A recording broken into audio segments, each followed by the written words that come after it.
15장은 조금 다른 내용이라 이번 학기 뭐였는지 한번 돌이켜 봅시다. 첫 번째 뭐 배웠나요? 장부.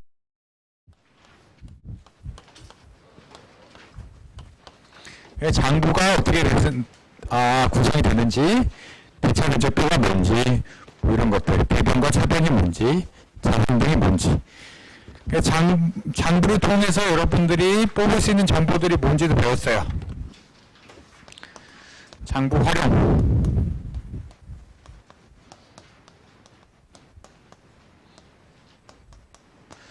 그 다음에 롱텀 플래닝이라는 걸 했는데 그게 뭐였냐?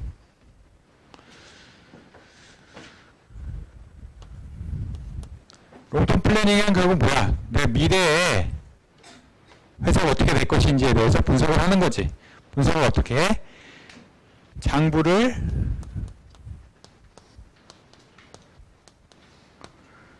만들어서 미래 어떻게 될지 장부를 만들어서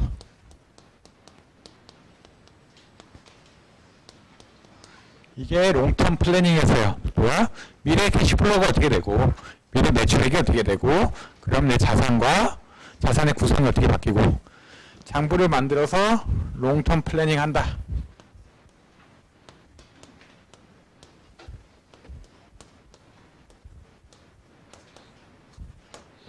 이게 4장까지인가 내용이었죠. 장부 활용하고 장부를 어떻게 보는지 배우고 장부 활용, 뭐 캐시 레이쇼, 퀵 레이쇼, 인벤토리 턴오버 레이쇼 이런 것도 배웠어. 그 다음에 장부를 만들어 활용하는 거 배운 게 챕터 4 롱텀 플래닝이야. 그러니까 미래의 것을 어떻게 해야 돼? 미래의 것을 회사 입장에서 대응하려면 장부로 표현하는 수밖에 없어. 그게 제일 좋아. 그래서 여러분들이 보스한테 가서 미래 봤더니 현금은 예측된 거를 따르면 현금은 어떻게 될 거고 수익은 얼마나 될 거고 원가가 어떻게 올라가서 뭐 영업이익이 얼마나 될 거고 순이익이 얼마나 돼서 뭐 어쩌고 저쩌고 EPS는 뭐 얼마나 될지 예측도 하고 뭐 이런 거죠. 그 다음에 챕터 5부터 한 얘기가 뭐였냐?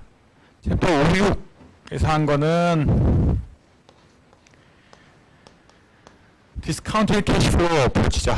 DCF. 그 현금 흐름을 가지고 오늘의 가치를 어떻게 계산할까? 미래 현금 흐름을 어떻게 오늘의 가치를 환원시킬 것인가?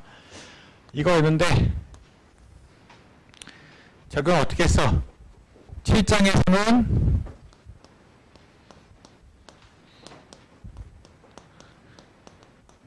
채권에 대해서 DCF 적용했어. 그래서 만기 승률 개념 배웠고 8장에서는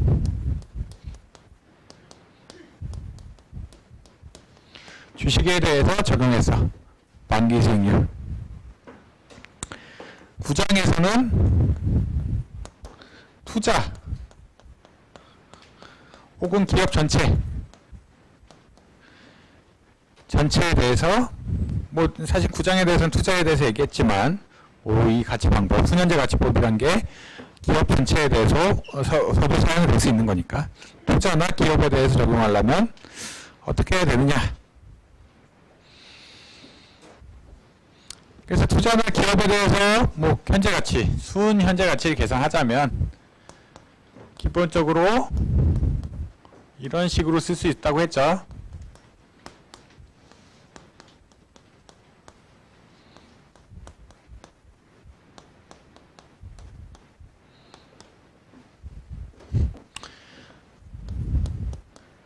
뭐 코스트가 든다면 여기서 C는 external financing 코스트고 만약 코스트가 든다면 이만큼 될 거고 현재 돈이 얼마나 들어가는지 미래 벌 돈이 얼마인지 그거를 외액으로 나눠줘야 돼. 10장에서 한 건 뭐야? 10장에서는 현금 흐름 어떻게 계산하는지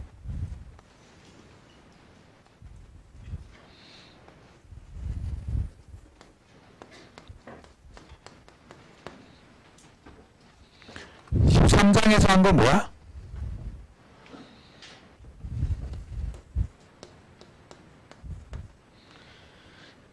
외길 계산할 때 필요한 코스트 오브 에퀴티라고 하죠. 코스트 오브 에퀴티를 계산할 때 필수적인 CAPM을 배운 거고, CAPM 뭐와 연관성이 깊어? 웩. 14장이 진짜 웩을 계산한 거죠. CAPM을 바탕으로. 16장은 웩을 결정하는 데서 뭐가 중요하다 그래서 회사가 주식을 혹은 채권을 얼마나 발행하는지가 중요한데 그 최적 발행량이 어떻게 되느냐. MM1에 따르면 뭐 상관없고, MM1이 뭐야? 세금도 없고 파산 비용 이런 거 없을 때. MM2에 따르면 뭐야? 세금은 있고 파산 비용은 없다면 회사는 무조건 채권으로 자본 조달해야 돼. MM3 회사도 있고 회사에 죄송합니다. 세금도 있고 회사의 파산 비용도 내가 부채를 발행함에 따라 증가한다면 나는 최적 자본 구조가 있다. 최적 자본 구조라는 건 뭐야? 결국은 회사가 이 시기 빠이 현금 흐름 정해진 거고 투자도 정해진 거니까 웩을 최소화시키는 게 최적 구조다라고 이야기했어요. 그래서 사실 10장의 내용이 뭐하고 관련이 깊어? 롱텀 파이낸셜 플래닝하고 관련이 깊어요. 여러분들 미래에 현금을 어떻게 되면은 후 운전자분이 얼마나 바뀌고 뭐가 어떻게 바뀔 것이냐 계산을 해줘야지. 이렇게 돼 있어. 그래서 나름 구조가 짜져 있어요. 그래서 처음에 장부 어떻게 활용하는지 장부 쓰는 거 배우고 활용하는 거 배우고 장부를 회사 입장에서 활용하는 것 중에 가장 중요한 방법은 미래의 현금 흐름, 미래의 재무 설계를 할 때 어떻게 되냐. 그게 뭐와 관련이 깊어? 미래의 현금 흐름 계산하는 거. 근데 그래서 회사는 기본적으로 미래에 얼마나 돈을 벌지가 중요한 거기 때문에 미래 현금 흐름을 할애하는 방법을 배웠어야 했고 채권에 대해서 적용하는 게 7장, 주식에 대해 적용하는 게 8장, 투자 및 기업 전체에 대해 적용하는 게 9장. 식은 수면제 가치법, 식이고 일반적으로. 수면제 가치법 적용하려고 그러니 웩을 알아야 돼. 웩을 알아야 되는데 웩 알라 그러면 코스트 오브 뎁은 채권에 대해서 일반적으로 되게 쉽게 구할 수 있지만 코스트 오브 에퀴티는 구하기 쉽지 않아.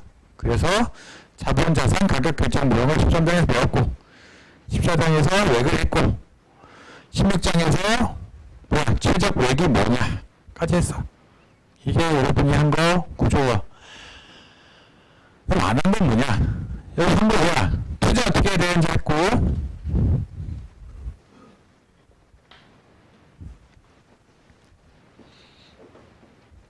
그 다음에 내가 주식을 얼마나 쓸지 채권을 얼마나 쓸지 했어. 이해할 때 16장에서 안 한 거 배당 얼마나 해야 될지 그거는 뭐 이론이 너무 행동 경제적 조금 이론이 불분명해서 일단 이번 그러니까 올해 재무경제 시간에는 다루지 않을 거예요. 그래서 회사 가면은 여러분 웬만큼 한 거야. 보스가 이 프로젝트 해야 돼 말아야 돼 분석하면 돼. 보스가 자본으로 이거를 주식 발행할래? 아니면 내가 있는 자기 자본을 쓸래? 아니면 밖에서 채권 발행할래? 왜 보스ink 했어? 우리 회사 자본 구조 받고 했더니 회사의 코스트 오브 에퀴티 얼마고 코스트 오브 뎁이 얼마인데 그걸 섞었을 때 어느 정도가 최적 자본 구조인 것 같습니다. 그래서 채권을 이만큼 발행해야 되고 주식을 이만큼 발행해야 됩니다. 그럼 배당 얼마 할래? 그건 안 했어. 그건 안 한 건데 뭐 일반적으로 여러분이 재무관으로서 해야 될 거는 다 배웠어. 결국은 투자 어떻게 해야 될지 그 다음에 투자할 때 자본 구조를 어떻게 해야 될지 주식으로 해야 될지 채권으로 해야 될지 그 다음에 미래 현금으로는 어떻게 예측해야 될지 현금으로는 장부가지고 예측하는데 장부를 적정히 투영시켜서 운전자본도 관리해야 되고 뭐 현금으로는 야이익도 관리해야 되고 세금도 관리해야 되고 뭐 다 했네. 안 한 건 배당은 안 했어요. 배당은 시간 관계상 뭐 할 수가 없어서 배당은 안 했다. 그래서 이게 요번 학기 배운 거 다예요. 그럼 오늘 뭐 할 거냐?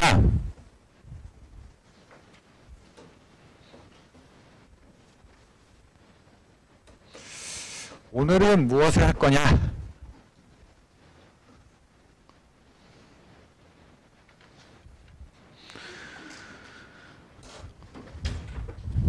그렇다면 회사 입장에서 실제적으로 돈이 많이 필요할 때가 언젠지 그런 걸 한번 생각해보고, 돈이 필요하다면 실무적으로 어떠한 방식으로 돈을 구할 수 있는지 생각해보자 예요. 그러니까 기업이 보통 성장이 어떻게 되나 해봤더니 여기도 S커브라 그러죠.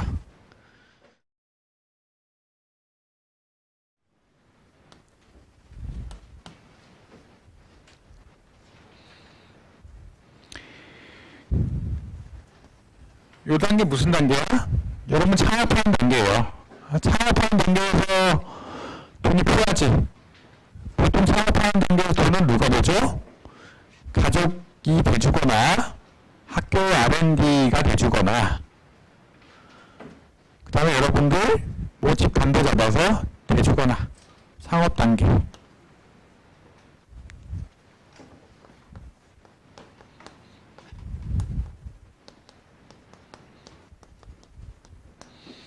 창업할 때 돈이 필요해.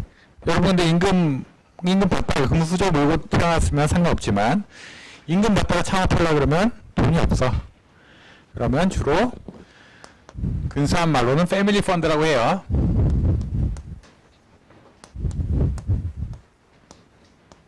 패밀리 펀드, 가족 돈, 혹은 여러분 돈을 사용하거나, 이런 경우가 제일 많아요. 근데 여러분이 뭐 연구기관에 있다면 뭐 R&D, 국가 R&D 사업 같은데 돈을 받아서 해. 뭐 이게 일반적이겠죠. 플러스 최근 많이 나온 거 뭐야?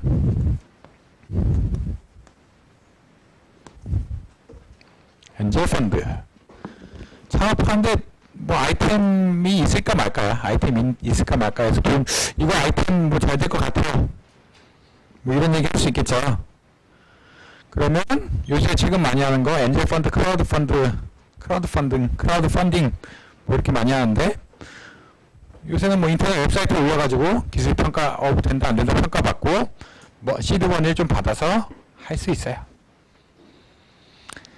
창업 단계는 뭐야? 아이템도 없는 단계야. 그러니까 여러분 아이템을 만들어내야 돼.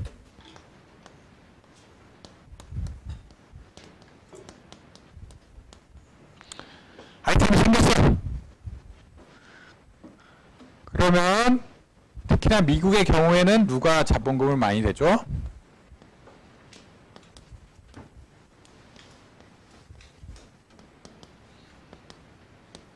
VC라고 벤처 캐피탈. 아이템이 있을 경우. 아이템이 있으면 뭐해? 공장을 세워야 물건을 팔지. 창업 단계라는 것은 일반적으로 말하면 아이템을 만드는 단계예요. 근데 아이템을 만들 때는 아무것도 없기 때문에 가족 돈을 이용 많이 했죠. 그게 일반적인 방법이고, 아이템이 있으면 누구한테 찾아가야지. 자기가 돈이 없으니까. 아이템을 통해서 이렇게 급하게 매출액 성장 곡선을 유도해낼 수 있는 것이 벤처 캐피탈. 벤처 캐피탈 하는 게 뭐야? 뭐 회사가 아이템이 있으면 아이템이 있다고 끝이 아니라 제조 기반이 있어야지. 제조 기반을 달성하고 마케팅 해주는데 필요한 돈을 해준다. 그래서 요쯤부터는 벤처 캐피탈이 들어와. 그래서 많은 경우 이게 좋은 커브지만 많은 경우 망하죠.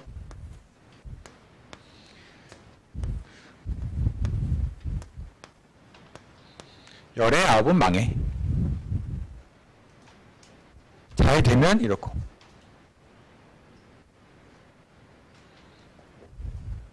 그래서 확률 한 10분의 1 보고 해요. 미국의 경우. 우리나라는 더 높은 확률 요구하지만 한 확률 10분의 1 보고 벤처 캐피탈들이 들어온다. 벤처 캐피탈 끝나면 주로 뭐해?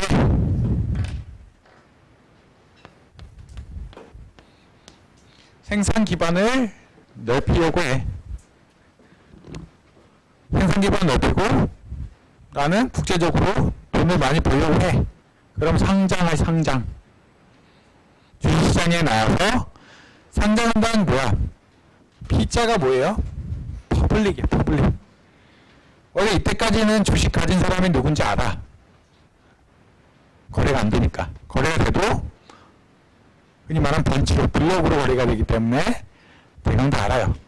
상장이 되면은 주식시장에서 사고자 하는 사람들이 사고 팔고자 하는 사람들이 팔아. 그러니까 주주가 굉장히 다수의 사람들이 이 회사의 소유권을 갖죠.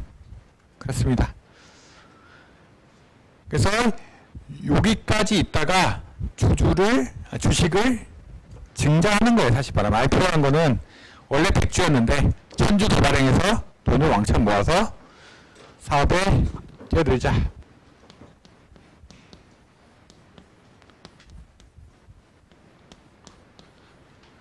상장이라고 해요. 상장. 여기는 상장. 흔히 말해서.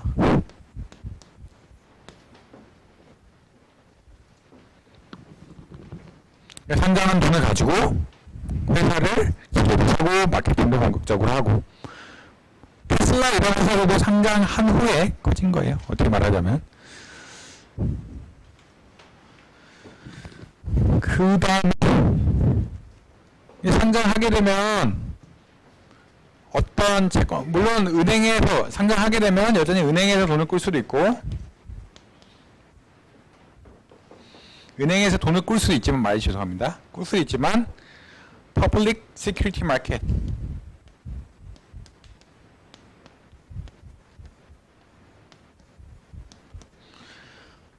그러니까 여러분들이 대중한테 채권을 팔거나 주식을 팔 수 있어. 주식 파는 경우를 특수하게 해서 SEO라고 해요. Seasoned Equity Offerings라고 얘기하는데, 원래 은행 가서 돈 빌리는 거는 은행하고 나하고 계약이지. 근데 퍼블릭 마켓에 가서 돈을 꾼다, 채권 형태로 돈을 꾼다는 얘기는 내가 채권을 발행해서 다수의 누군가 중 하나가 사는 거고, 퍼블릭 마켓, 주식은 퍼블릭 마켓에서 발행하는데, 퍼블릭 마켓에서 주식을 발행한다는 얘기 뭐야? 내가 증자를 해서 누군가가 몰라, 내가 모르는 누군가가 사준다, 이런 얘기예요. 기본적으로 시퀀스가 이렇게 됩니다. 근데 은행이 여기에만 들어가느냐? 그런 건 아니고, 뭐 아이템 할 때도 그렇고, 창업 단계에서도 뭐 유망하면 뭐 돈을 꿔줄 수도 있고, 은행은 뭐 여러 가지 케이스에 다 들어간다. 그래서 히스토리를 보자면, 창업하고 가족돈 받아서 창업하고 아이템 가져서 벤처 캐피탈 만나서 하고, 좀 크면은 뭐 은행 가서 돈 빌리기도 하고, 그래서 회사가 잘 되면 상장하고, 상장해서 주식 왕창 모아서 뭐 사업 확장해서 더 잘 되면 새로운 투자해야 돼. 그럼 채권 시장이나 주식 시장 가서 돈을 더 모집해. 회사가 너무너무 잘 돼. 그러면 그냥 자기 자본 갖고 해. 막 2단계쯤 가면은 별로 남의 돈 빌리지도 않아. 남의 돈 빌리는 거는 세제 혜택을 위해서만 빌려요. 그러니까 적절하게 내가 갚을 수 있는데 안 갚는 거야. 충분히 갚을 여력이 되지만 안 갚는 거. 그런 회사들 뭐라 그래? 트리플 A 그레이드 펌이에요. 그런 회사들은 돈을 안 갚아서 안 갚는 게 아니라, 내가 이렇게 하면은 세제 혜택이 있으니까 굳이 안 갚는 거야, 굳이. 그래서 나중 가면은 돈 안 빌려도 돼. 그렇지만 채권 형태로 돈을 빌리는 경우도 생기는데, 왜? 세제 혜택 때문에. 뭐 이 정도예요. 그래서 오늘은 이러한 것들이 대강 어떻게 이루어지느냐. 얘는 사실 우리가 여러분들 취직할 거니까 얘는 별로 상관없는 얘기고. 그래서 오늘 할 거, 벤처 캐피탈, 사업 확장, IPO, 그 다음에 흔히 말하는 퍼블릭 마켓, 공모 시장에서 채권을 발행한다든지 주식을 발행한다든지 이런 거를 할 거예요. 퍼블릭 마켓 공모로 그러죠, 공모. 공모의 반대말은 사모, 프라이빗 들어가면 사모라 그러고, 퍼블릭 마켓에서 하면은 공모다. 그 대강 이해하시죠? 창업할 때 돈 많이 필요해. 근데 가족 돈을 빌리는 게 대부분이고, 잘 되면은 벤처 캐피탈이 들어와. 오케이. 더 잘 되면 상장해. 그래서 상장하면은 뭐 투자 기회에 따라서 돈을 빌리기도 하고, 은행에서 돈을 빌리기도 하고, 공모를 하기도 하고, 등등등. 그래, 마지막에는 보통 뭐 자기 돈 갖고 운영해요. 채권은 어떤 경우? 세제 혜택을 보기 위해서 많이 활용하는 정도라고 이해하시면 될 것 같아요. 이게 일반적인 시퀀스다. 첫 번째 내용은 뭐에? 벤처 캐피탈, 미국이고, IPO. IPO는 사실 공모 중 하나예요. 공모 중 일부예요. 왜냐면 퍼블릭 오퍼링이에요. 근데 앞에 뭐야? 이니셜. 상장이다. 최초의 공모니까요.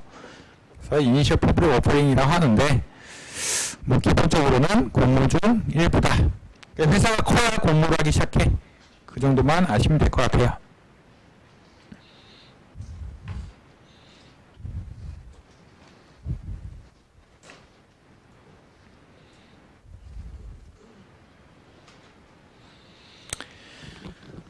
그래서 일반적으로 회사가 커지고 프로젝트가 커지고 뭐 이렇게 하면 돈이 많이 필요하죠.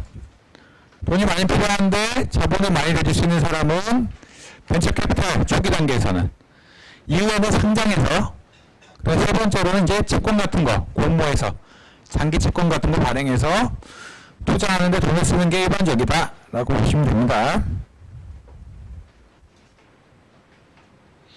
처음 벤처 캐피탈. 벤처 캐피탈 여러분들이 아시겠지만 주로 주식 형태 투자야.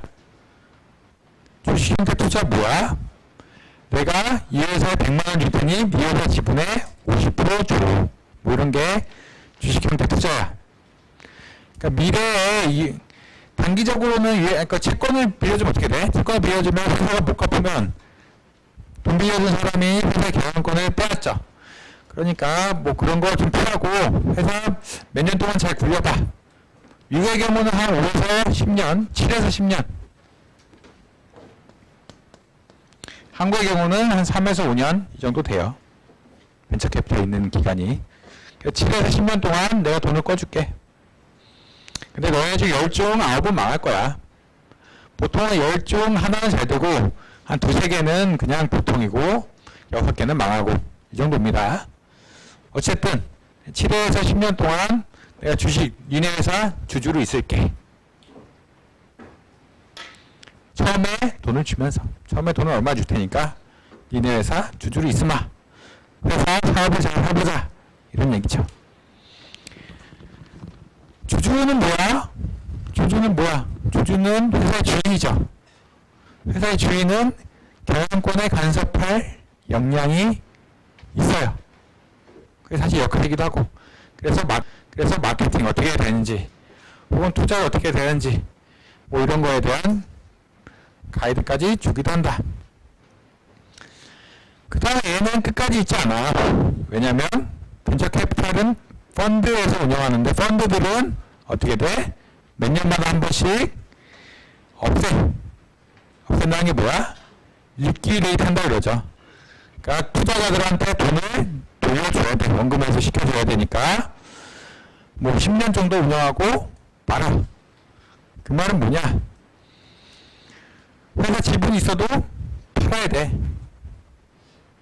그러니까 벤처 캐피탈 누가 운영해? 펀드들이 운영하는데, 펀드들이 평생 무한대 하느냐? 그런 거 아니야.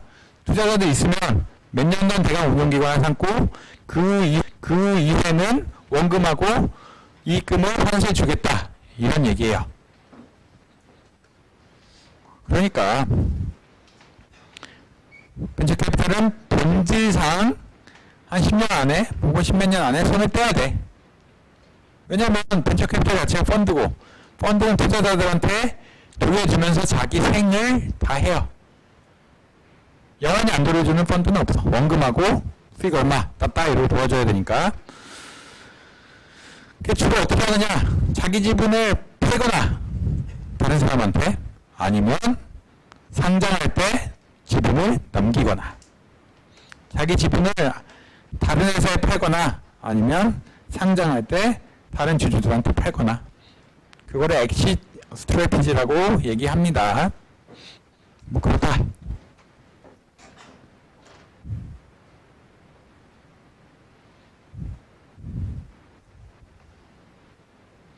그래서 벤처 캐피탈 뭐야? 투자자들 집합이에요. 펀드, 일종의 펀드야. 여러 가지 펀드들이 사실 엄밀히 말하자면 A 펀드, B 펀드, C 펀드, D 펀드가 있는데 벤처 캐피탈에 몇 프로씩 투자하는 거예요. 그러니까 돌려줘야 돼. 수익이 몇 년 있으면 A 펀드, B 펀드, C 펀드, D 펀드한테 자본 대준 사람들한테 돌려줍니다. 그 다음에 큰 회사들 같은 데는 벤처 캐피탈을 자기네가 가지고 있어서 작은 회사들이 제품 만들면 그대로 잘 나가면 그대로 사버립니다. 그래서 큰 회사들은 벤처 캐피탈 디비전들이 있다. 그러니까 벤처 캐피탈은 일반적으로 펀드예요. 펀드 누가 되죠? A 펀드, B 펀드, C 펀드, D 펀드가 되죠. 그러니까 다른 펀드들이 벤처 캐피탈 하나를 만들고 거기서 벤처 캐피탈 운영 잘해서 한 10년 이후에 리퀴데이트 하죠. 그러니까 회사를 없애버려. 그리고 투자 원금하고 투자 수익금 환수해 주는 거야. 그렇게 구조가 간다고 보시면 됩니다. 그 다음에 대기업들 외에 그냥 기술개발 잘하는 회사들 나중에 사면 비싸니까 그냥 싸게 해서 지분을 많이 가지고 있으면 뭐 그 회사 그냥 인수하겠다. 잘 되면 인수하겠다. 이런 얘기예요.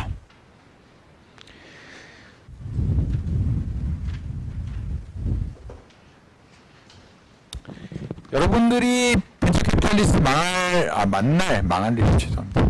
만날 일들이 그렇게 많지는 않겠지만 공대생들이 아니니까 벤처 캐피탈리스트 만나면 뭐하냐?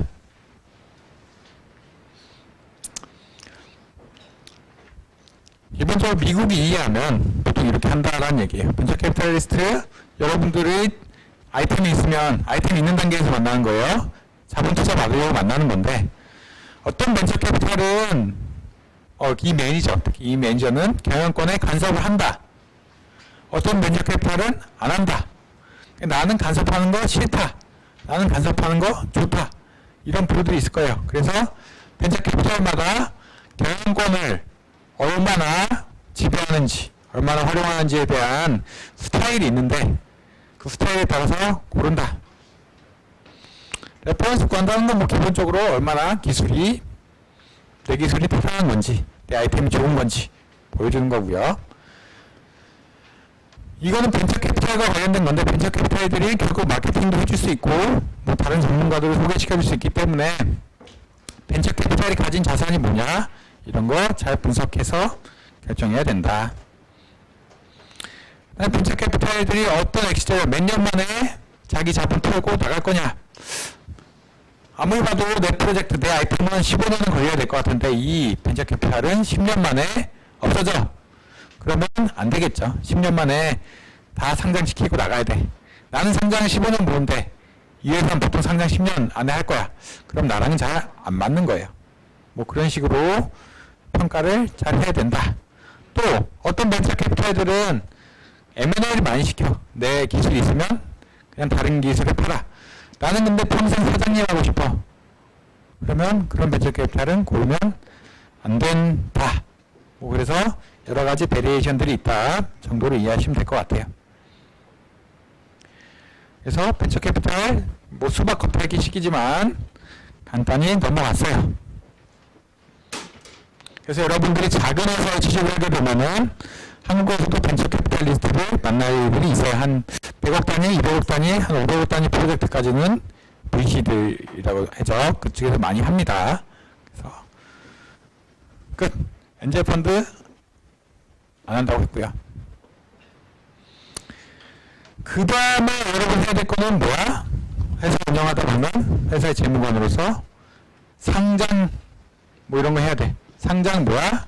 기본적으로 공모하는 거 공모. 퍼블릭에 대해서 주식을 혹은 채권을 판다. 주식하고 채권 팔려고 그러면 어떻게 해야 돼? 이게 나는 경영자지만 있는 주주들의 이해와 맞는지 틀리는지 분석을 일단 해야 돼요. 그래서 이 사람한테 기본적으로 공모하려면 승인을 받아야 돼.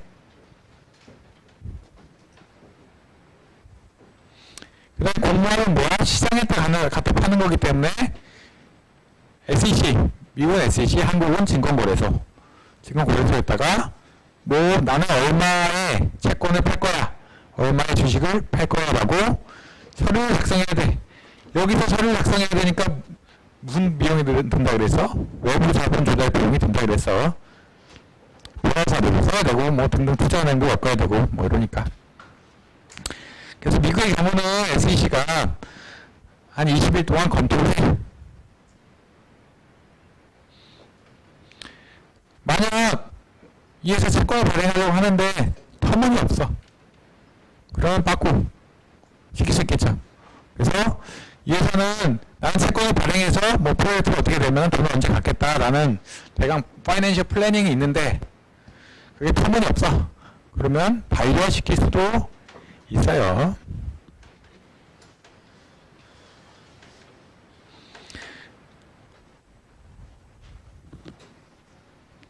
그래서 이제 다 결정 나면은 이게 레지스트레이션이 되면은 실효가 된다.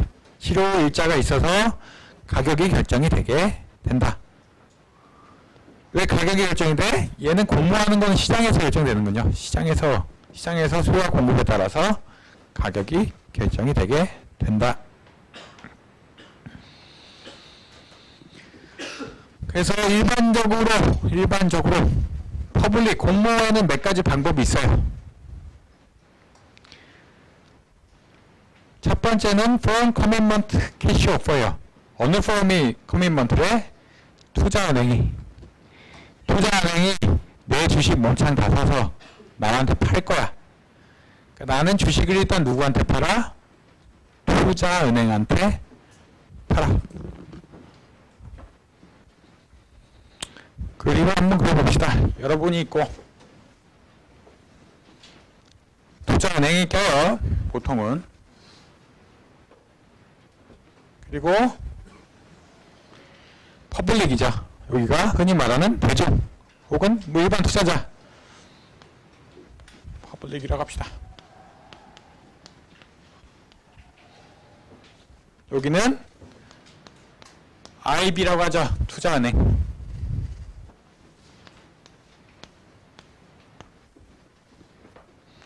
가 P로 쓸게요. 퍼블릭 길다.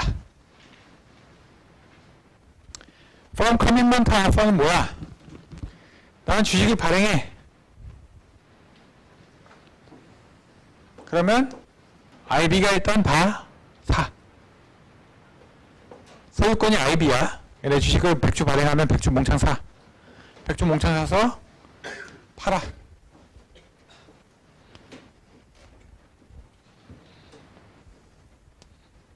그래서 얘하고 상관이 없어.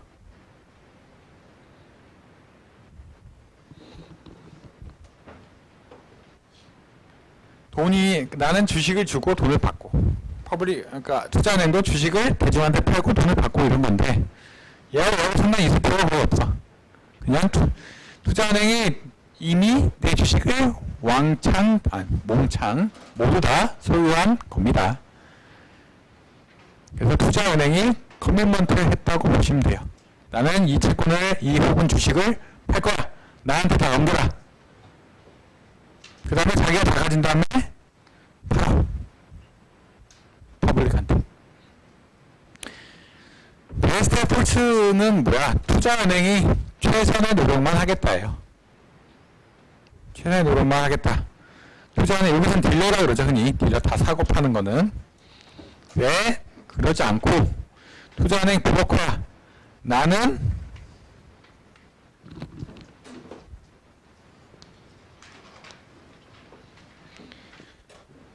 네가 누구한테 팔지 알선해 줄게. 투자은행 소유권에 넘어가는 게 아니에요. 그냥 누구한테 팔지 알선해 줄게. 알선. 이거 못 팔면 네가 못 파는 거지. 앞에 거는 투자은행이 손에 달이죠. 못 팔면 만약. 투자은행이 다 소유권을 넘어갔으니까. 근데 여기서는 못 파는 네가 못 파는 거지. 뭐 그냥 나는 브로커야. 그냥 알선만 해줄게. 딜러는 다 몸창 안 와서 딜러 수익을 받고 파는 거고, 브로커는 그냥 알선만 해주는 거. 가장 많이 쓰는 거는 투자은행이 딜러가 되는 Firm Commitment Offer예요.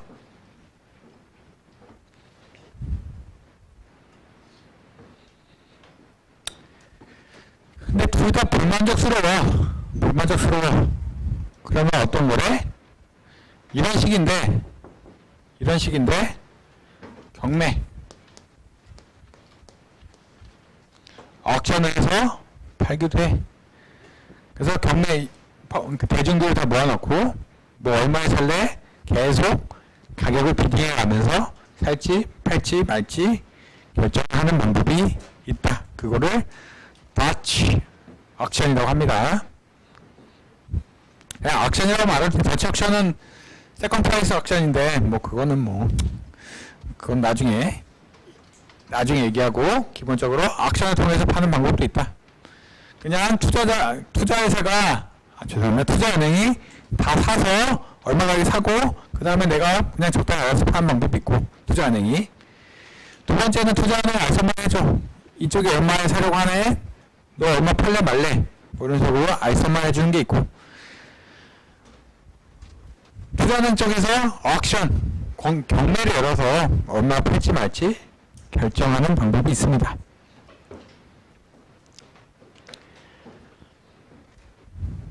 그 다음에 주식의 경우에 관한 얘기인데, 주식의 경우는 새로 증자를 하면 어떤 문제가 생겨? 새로 증자를 하면은 기본적으로 기존에 가진 소유권이 희석돼요. 내가 예전에 10%를 가지고 있었는데 회사가 죄송합니다. 내가 기존의 회사에 주식이 10%를 가지고 있었어. 근데 회사가 증자를 해서 주식수를 2배로 늘렸어. 그럼 내가 가진 소유권은, 내가 하나도 안 샀다면 소유권은 5%가 되겠지. 그래서 경영권을 10% 행사를 했다면 이제는 5%밖에 행사를 안 해. 그래서 회사에 주식 발행을 하는 건데, 주식 발행할 때 어떤 문제가 생겨? 흔히 말하는 다일루션이라고 해요. 희석이라 그러는데, 소유권 같은 게 희석돼. 나는 10% 가지고 내가 10%인 것 마냥 운영했지만 증자했더니 5%밖에 안 돼. 좀 극단적인 예로 나는 51%, 52% 가지고 있었어. 근데 증자를 해서 2배가 됐더니 26%밖에 안 돼. 그러면 나는 예전에는 52% 가지고 있어서 완전히 내 회사처럼 운영할 수 있었지만 26% 가지면 그렇게 안 되죠. 뭐 대주주긴 하지만 그렇다고 해서 회사 운영권을 다 가지고 있다고 얘기할 수는 없어요. 그런 거 막으려고 뭘 해? 라이트 오퍼링이란 걸 합니다. 그래서 네가 50% 가지고 있었으면 네 지분만큼 먼저 사 라고 권한을 주는 거예요. 그래서 회사 지분을 50% 가진 사람이 증자에게 50%를 먼저 살 수 있는 권한을 주는 거예요. 30% 가지고 있다면 증자에게 30%를 먼저 살 수 있는 권한을 주는 거야. 왜냐면 경영권을 가져야 되니까. 갑자기 대주주였는데 막 팔아버려. 경영자랑 나랑 잘 안 맞아. 내가 대주주였는데 52% 가지고 있어서. 근데 경영자가 별로 뭐 좀 이상해. 나랑 안 맞아. 경영자가 나의 의견에 반대하고 증자를 2배하고 경영권을 26% 희석시키는 일을 발생하면 안 돼. 그렇기 때문에 right offering이란 걸 해요. 스탠바이 right offering은 뭐냐? right offering이 물론 잘 될 수도 있어요. 잘 된다는 건 뭐야? 50% 가진 사람 50% 다 사고, 30% 가진 사람 30% 다 사고, 20% 가진 사람 20% 다 사고, 10% 가진 사람 10% 다 사. 오케이. 근데 안 그런 경우도 많죠. 나 안 살 거야. 돈이 없어. 못 사겠네. 그럴 수 있겠죠. 그런 가능성이 충분해. 그러면 누가 인수해줘? 투자은행이 인수해주면은 스탠바이 타입이라고 얘기해요. 이것도 결국은 그러니까 투자은행 언더라이터들이 결국은 이 계약서 쓴 사람들이 인수하겠다. 여기는 그냥 파는 거고, 그냥 판다. 그다음 판고 남은 거에 대해서는 사실은 다시 대중들한테 퍼블릭에 팔아야겠죠. 공모를 해야겠죠. 근데 여기는 못 팔면 은행 네가 다 떠나라 라는 게 스탠바이 라이츠 오퍼예요.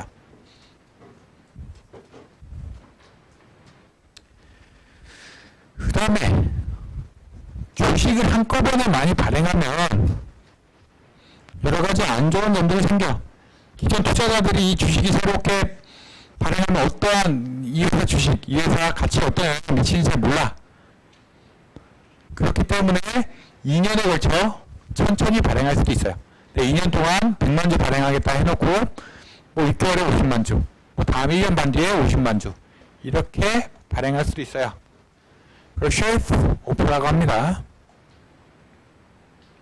얘는 뭐 무시해도 돼. 이건 액션스는 그러니까 네고시에이션 안 하고 액션 쓴다는 건데 이건 뭐 무시해도 될 것 같고요. 그 다음에 주식을 사적으로 팔아. 그걸 프라이빗 플레이스먼트라고 해요. 너 사라. 이사회에 설정해서 이 사람이 사야 된다라고 얘기해서 뭐 사고 팔고 하는 거 프라이빗이라고 해요.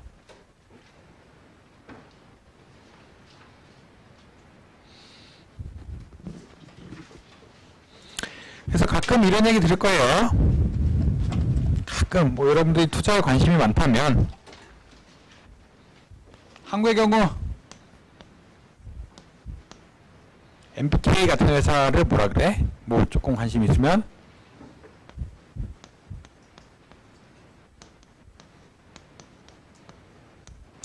뭐 3호란 게 뭐야?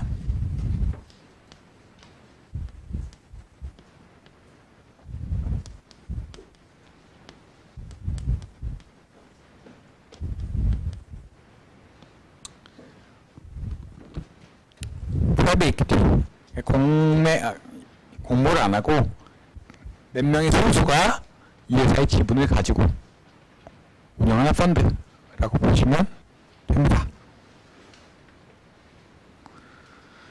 프라이빗 뭐냐? 그러니까 공모 안 하고 사모, 몇 명 아는 사람들끼리 그냥 나눠 갖는 거예요. 그런 거를 사모라고 얘기해요. 사모펀드 뭐 이런 얘기 많이 하는데 사모펀드 하는 역할이 뭐냐? 그냥 기본적으로 다른 회사도 인수해가지고 뭐 경영 잘해서 또 팔아먹고 이런 일들을 많이 하죠. 그렇습니다.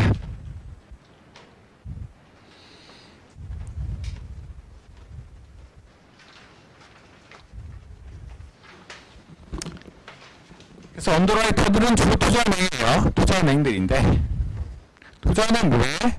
어떻게 여러분들의 채권을 팔지 혹은 주식을 팔지 결정하고 가격도 결정해주고 실제 뭐 트레이더들 만나서 팔아주기도 하고 그 다음에 가격을 적정한 수준으로 뭐 결정해주기도 하고 유지시켜주기도 하고 뭐 이런 거예요. 아까 같이 펀 커뮤니먼트 어퍼에서는 어떻게 돼? 언더라이터들, 투자은행들이 그냥 사버려.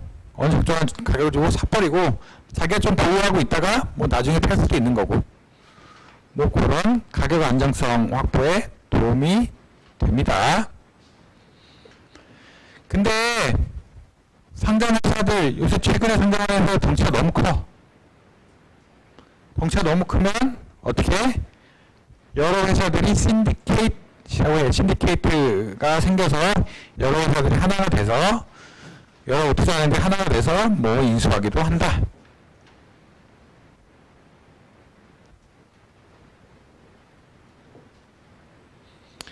그래서 아까 그 차이 뭐라 그래서 투자은행이 받는 돈하고 죄송합니다.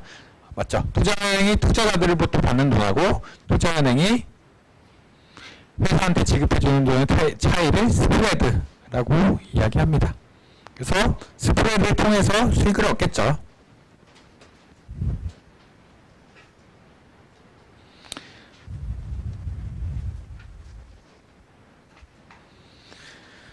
아까 펀 커밋먼트 언더라이팅 오퍼가 제일 가장 대표적인데 기업이어서 그냥 주식을 다 팔아. IPO 같은 거 할 때.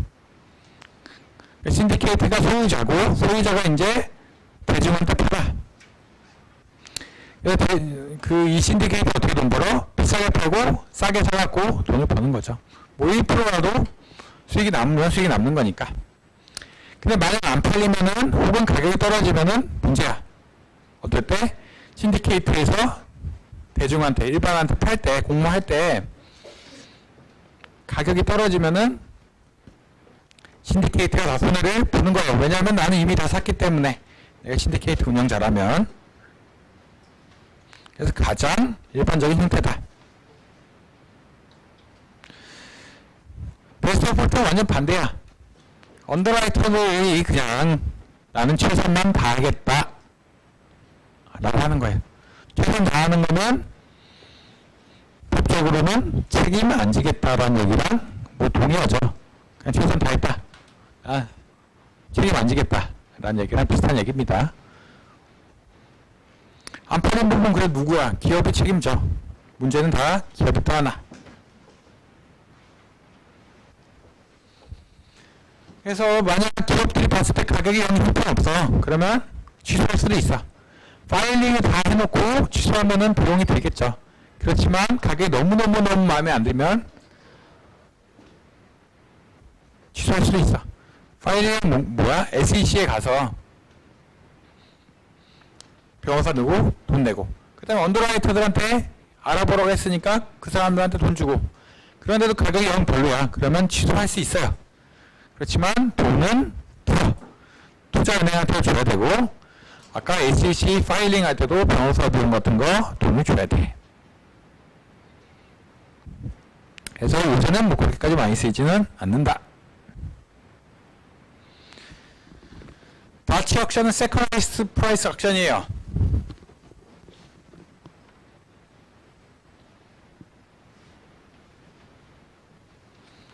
뭐 간단히 한번 봅시다. 여러분 100주 팔려 그래.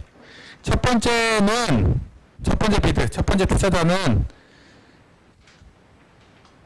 40%에 40주를 살 거야 라고 써냈어. 두 번째 투자자는 50%에 50주를 살 거야. 세 번째 투자자는 20%에 20주를 살 거야. 마지막 투자자는 30%에 10주를 살 거야. 그럼 여러분 100주 가지고 있으면 누구한테 팔아야 돼? 누구부터 팔까? 당연히 가격 많이 주는 투자자한테 말이 좀 그렇죠. 많이 주는 투자자한테 팔아. 그래서 50주 팔았어. 그 다음에 다음 많이 주는 사람한테 팔아야겠지. 비빌 40불 주네. 그 다음에 30불 주는 사람한테 10주 팔면은 땡이야. 그게 누구한테 좋아? 나한테 좋아. 내가 이거 봤어. 내가 비드를 보고 비드이 50불에 50개니까 50불에 팔고 비드1 40불에 40개니까 40개 팔고 비드4 30불에 10개니까 10개 팔아 30불 끝 하면 좋지. 이런 거 뭐라 그래? 미시에서는 완전 가격 적별이라고 그러죠. 그래서 렌트를 다 서플라이어, 그러니까 프로바이더, 프로듀서가 갖는 그런 경우예요. 근데 그렇게 하면 이걸 먹을까 안 먹을까? 그렇게 하면 되게 먹을 거야. 얘랑 얘가.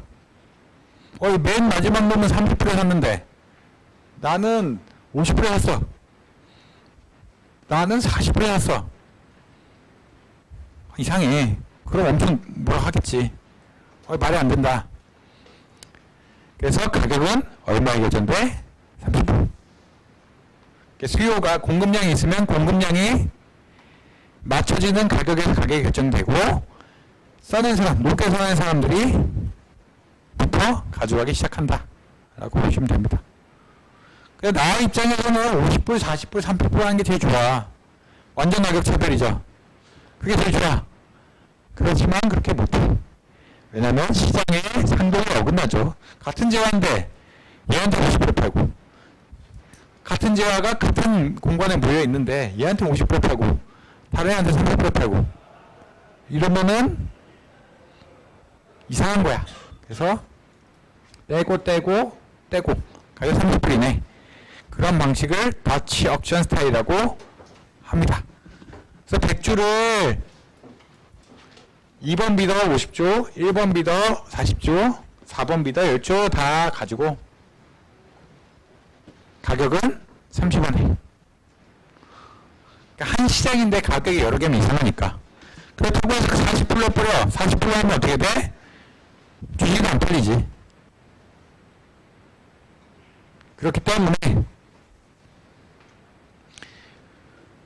사람은 높은 순으로 사고 가격은 최저가로 결정이 되게 됩니다. 이런 걸 더치 억션이라고 합니다.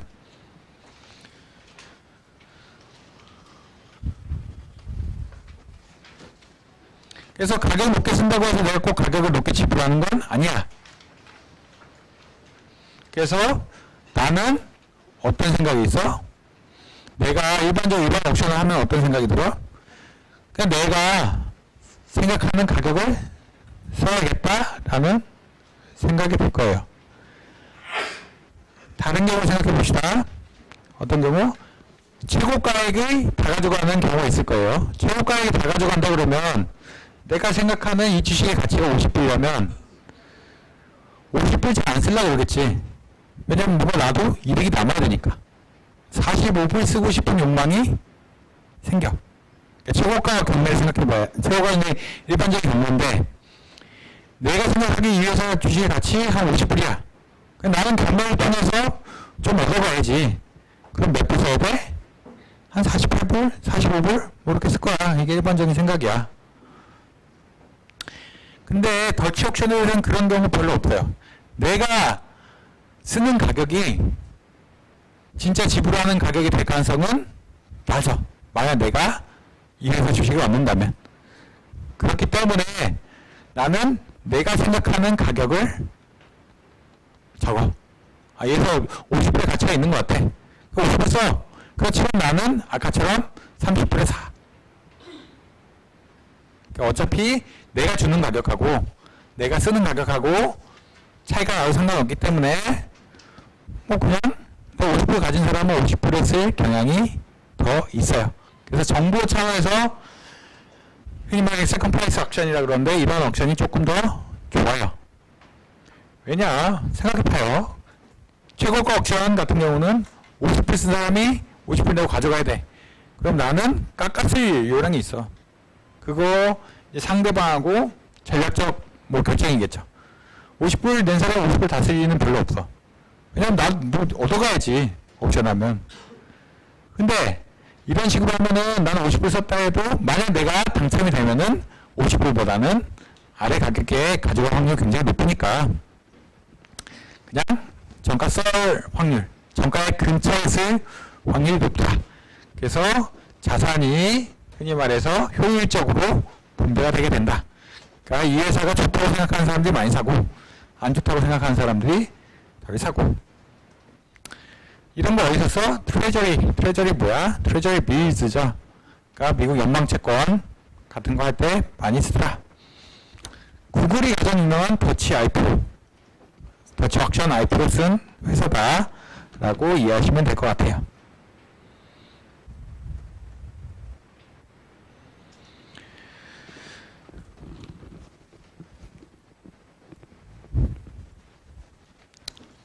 마지막 하나만 얘기하고 오늘 수업 마칠 텐데, 근데 이렇게 여러 가지 공모하는 것 중에서 상장은 굉장히 특수한 경우예요. 상장 왜?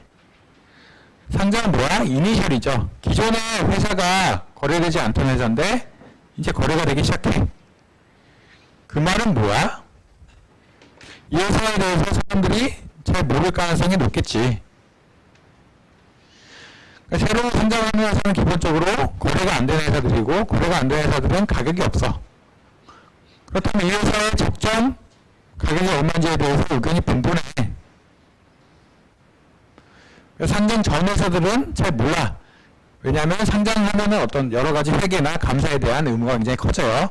상장 전 회사들은 잘 몰라. 그런 거 뭐 사람들이 모르고 거래도 안 됐고. 주로 어떤 일이 생겨?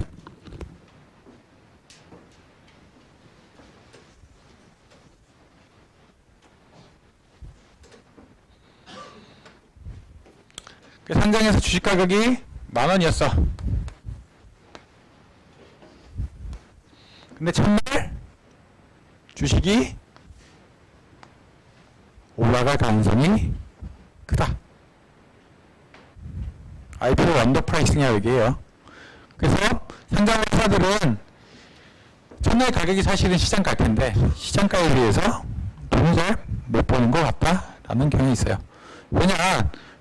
사람들이 꺼려 한다고 생각하기 때문에 사람들이 이 회사 잘 모르고 이 회사 어떻게 될지도 모르고 뭐 잘 몰라. 아직 상장이 잘 될지 안 될지도 잘 모르고 뭐 여러 가지 모르기 때문에 가격을 후려쳐요. 그래서 10,000원에 거래되는 게 뭐 12,000원 이런 식으로 첫날은 오르는 경향들이 있더라. 그거를 IPO 언더 프라이싱이라고 얘기해요. 나는 10,000원에 판 거야. 그렇지만 실제 시장 가격은 첫날 봤더니 12,000원, 15,000원 뭐 이런 거겠죠. 그런 거를 IPO 언더 프라이싱이라고 얘기합니다. 그래서 첫날 리턴을 봤더니 이 비핀데 한 1%, 뭐 1.4%, 뭐 이렇게 되는 경우도 많다. 언제 특히 뭐 경기가 좋을 때 2000년대 초라든지 60년대 후반, 뭐 80년대 중반, 뭐 경기가 괜찮을 때 언더 프라이싱들이 조금 심하게 라는 그러한 경향성이 발견됩니다. 그리고 이건 뭐랑 상관관계가 굉장히 커? 횟수. 경기가 좋으면 IPO 횟수가 높고 IPO 횟수가 많으면 그만큼 사람들이 이 주식 저 주식에 대한 정보를 확인하기 힘들겠죠. 상장이 갑자기 100개가 돼. 그럼 이 회사의 가치가 어떻게 되는지 사람들의 어텐션을 받는 데는 100분의 1.